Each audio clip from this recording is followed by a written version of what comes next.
Republicans in the state legislature and some parents are sounding off against the mask mandate for toddlers in daycare. Governor Murphy saying earlier today that the rules are consistent with CDC guidance and actions by other states. News 12 New Jersey's Alex Zadan with more from Trenton.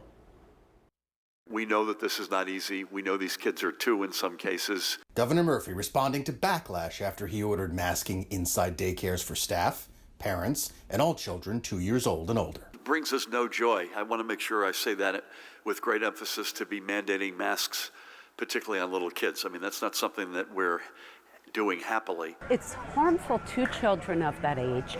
As a mother, I had a hard enough time keeping a diaper on my kids at that age. Republicans like State Senator Holly Schepisi and some parents object to the idea of masking toddlers. But it actually flies in the face of international guidance from the World Health Organization for children under the age of 5 to wear masks for extended periods of time. We're doing nothing different than the CDC guidance and all of our neighbors. State health officials countered at Wednesday's coronavirus briefing, saying the CDC recommends indoor masking for all those 2 years old and older, and that similar rules are already in place in New York and Pennsylvania. Anybody who is unvaccinated, always potentially poses a risk of transmission. We have had 7 deaths of individuals 18 years and younger from COVID. The governor saying he realizes the demand for daycare providers won't be easy, but that these moves and vaccinations for daycare employees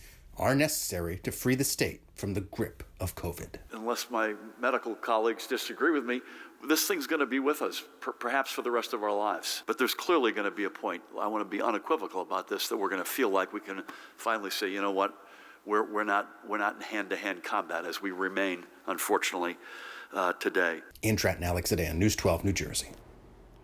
Under the state's former indoor mask mandate, all children over 2 years old were required to wear masks. That mandate was in place from March of 2020 through May of this year.